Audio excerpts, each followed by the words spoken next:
Tyler Herro is having the best season yet of his young NBA career. Amidst what has been a drama filled and just controversy riddled season for the Miami Heat, one man has shown up every single night. He has only missed one game this season, and the numbers look good, but the eye test does too. And not only is he having a great season, but it breaks a lot of the norms and conceptions that we have about player development as well as opportunity versus actual improvement. And we're going to go over all of that today. Thank you for tuning in. This is State of the Association. I'm your host, Nash Roberts, and today we're talking about the incredible evolution of Tyler Herro. First of all, let's talk about the season that Hero has had up to this point, and he's playing at an all-star level. For the stat heads out there, he's averaging 24, 5 and 5 on 47% from the field and 40% from three. So he's been a knockdown shooter and the number one scoring option for this team in the absence of a guy like Jimmy Butler. And this past game, they put him in the Miami Vice jerseys. It's over for the rest of the league. He had 30 that night. And what I really want to point out is the 28 shots that he took. And some might say, 30 points on 28 shots. He was 12 for 28. I would want a little bit more. Just be a little bit more efficient with the ball. And, you're the number one scoring option on this team. So I would like you to shoot, maybe 50% or a little bit higher than 42%. And that's valid to be sure. But one, they won that game. And two, what this really shows to me in taking 28 shots in a game is the confidence that he has grown to have. Because when it comes to a great scorer in the NBA, oftentimes the mark of a bad game isn't, you take a look at Anthony Edwards, a bad game, say he goes 5 for 10 from the field. It's not bad because it's inefficient, but it's bad because this is a guy that's your number one option that you want scoring the ball, and he only took 10 shots. And that mostly means either the defense is playing really well or the player's kind of dealing with a little bit of a confidence issue. And oftentimes those two can be really intertwined. You go up and you face you face a real good defense, and all of a sudden, they're making life a little bit harder for you, and you become less confident in your ability, and you're more likely to just pass it off to others when you're the go-to focal point for this offense, and you just kind of let it go to someone else. But taking 28 shots last game, I love the confidence to see that from Tower Hero. And even 42% for a singular game, that's not that bad. Over an entire season, you would hope to improve a little bit, but he's been a lot more efficient this year. And 42% in a singular game, I don't mind that one bit. I love to see the 28 points. And, particularly for Tyler Hero, I talk about confidence, in the face of defense and defense's game planning for you. There have been a lot of times this season because, you look at the Miami Heat, Jimmy Butler obviously has kind of burnt the bridge with that team. So there's going to be a lot more focus on Tyler Hero as the primary offensive creator night in, night out. He has answered that quite well. The eye test matches up with the production that he's having.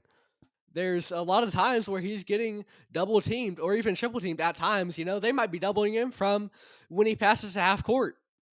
And that's the mark of a real offensive weapon, a real offensive engine that teams have to game plan for at all times, because he is a knockdown shooter, and that's really the best part of his game, of course. But being able to weigh that and have it contributing to a very good assist mark for a shooting guard, 5.4 assists, that is by far the highest of his career. And so he's able to kind of levy the attention that he's going to get from the defense and allow other guys to get opportunities as well, whilst also creating his own shot. So it's been great to see for Tyler Hero. What a year it's been. And really, I said earlier that he was playing at an all-star level. You compare his stats to a guy like Donovan Mitchell or Anthony Edwards or Devin Booker this season, he's pretty much on par with them. And I'm not saying that he's on the level of those guys, particularly because at the shooting guard position, defense is really valued, and he has absolutely improved on the defensive end this year. There was a time where both him and Duncan Robinson were major, major defensive liabilities, and you could not have both of them on the court together. But that's changed. You can bear some of those minutes now, and that's a lot. A lot of credit to that goes to the improvement of Tower Hero on the defensive end. So he's been a lot more serviceable defender this year as well, beyond just the offensive leap. But a guy like Anthony Edwards is a lockdown defender, especially for a guard. Not to a level of a guy like Drew Holiday, but especially considering what all he brings on offense. I'm not saying Tyler Hero is on the level of those three guys, just largely too that matter of defense, because his offense has really been on par this season. It's been a great year for Tyler Hero. But then we get into the implications of this. And I've got a lot of positive things to say, and a lot of it comes down to Tyler Hero is kind of breaking the norms of how we view player development, because a lot of people view development as a linear thing when it comes to the NBA. Your rookie year, you might score 19 points. If you're, a really good offensive player your rookie year, then that's going to up a little bit. You look at the career trajectory of a guy like Anthony Edwards, where it's continually just getting better year by year. That's what people think when it comes to player development in the NBA. They expect it to be linear year by year. You're just gradually improving until you become an all-star, all NBA level player, if that is your ceiling.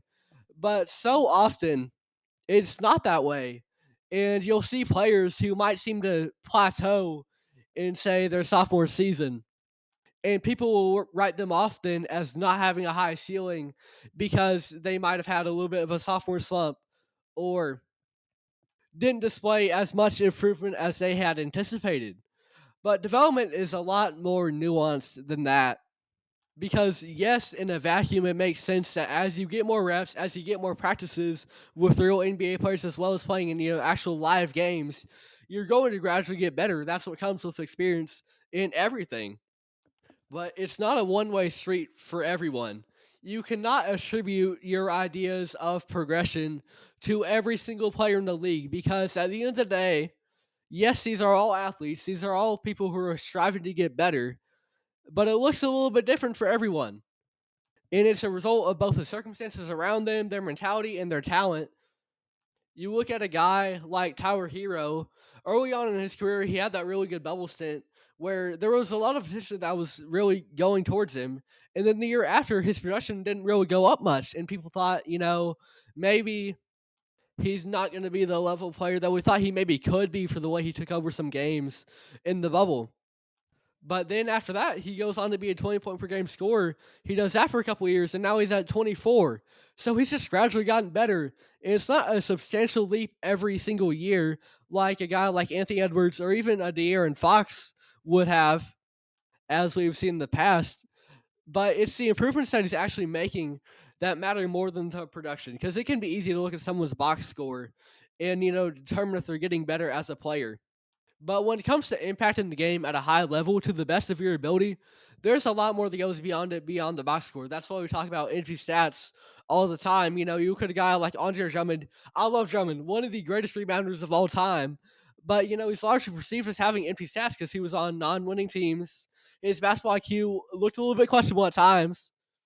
But regardless of whether you're having the green light to, let your production continually get better year by year, as you get experience, you are becoming a better version of yourself. You can average 13 points per game in year 5, and that might be the same number as your rookie year, but it's everything that you're actually doing on the court, having a better understanding of the game that makes you a better player regardless of that production. You look at a guy like Lonzo Ball, I think is a great example of this. His last fully healthy year in Chicago a couple years ago, who's averaging 13 and 5. His rookie year, who's averaging 10 and 7. The actual production, isn't too different. The efficiency is better, and the defense is better, and his overall mind for the game is better. So production might not improve year by year, but a player, if you actually watch the game and understand, on a deeper level, that as they gain experience, they understand it more and are more aware of how they can exploit defenses to the best of their ability, whether it's for himself or the rest of the offense. Production isn't linear, especially when it comes down to the box score. And I think a lot of people can forget that. But Tower Hero has really improved, and you can really see his progression this year, even if you are just box score watching. He's been really impressive this year.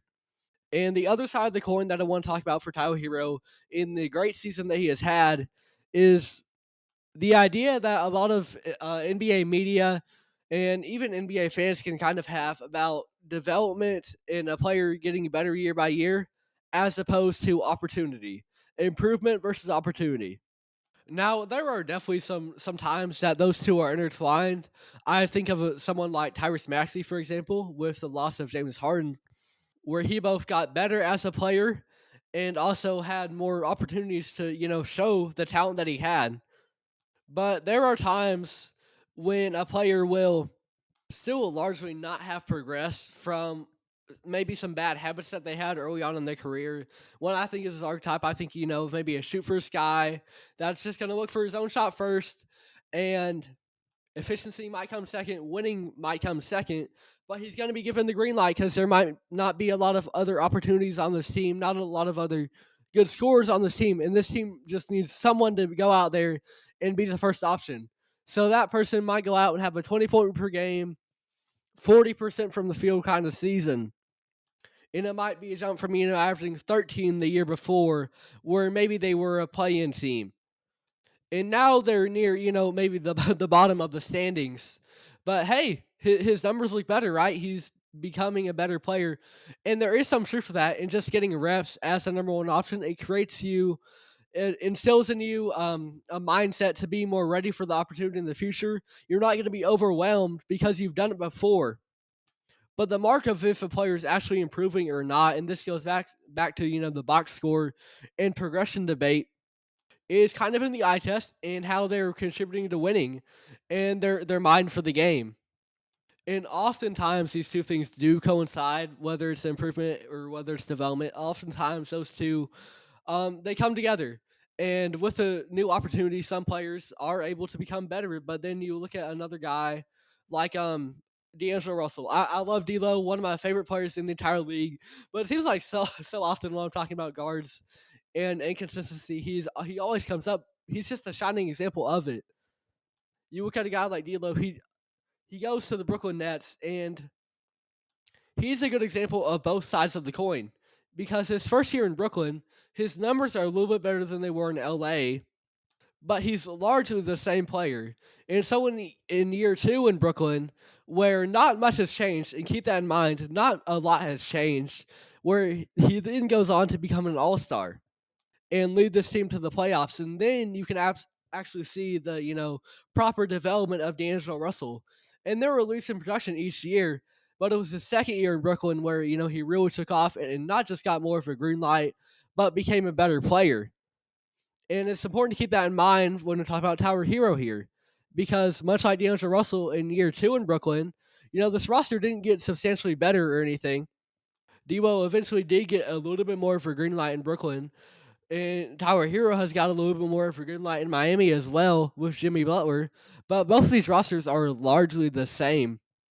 But it is the player that is performing better and impacting the team and winning at a high level that is what is really notable and shows a marked improvement in the player, because he's getting, largely the same opportunities, not a lot more, just enough to make a little bit of a difference. But largely, this is the same roster. This is the same Eric Spoelstra system. And at the end of the day, he's going to do what is best for the team, right? So if our hero was still, maybe the guy we saw in his rookie year, I don't think Spoelstra would give Tower Hero as much of the green light as he has.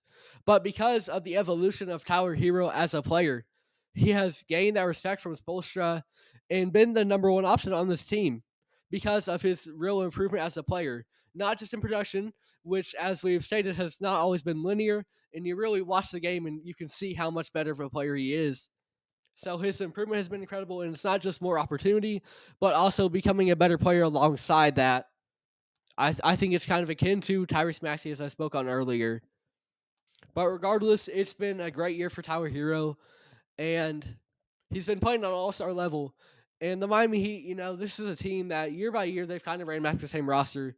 And once again, that's why I talked about opportunity versus actual improvement with Tyler Hero. And this team isn't going to be a championship contender by any means. But it's been a really impressive showing by Tyler Hero. He's really showing all that he can do as an NBA player, and I love to see that. And that is all for today's episode of State of the Association. I'm your host, Nash Roberts. Thank you for listening.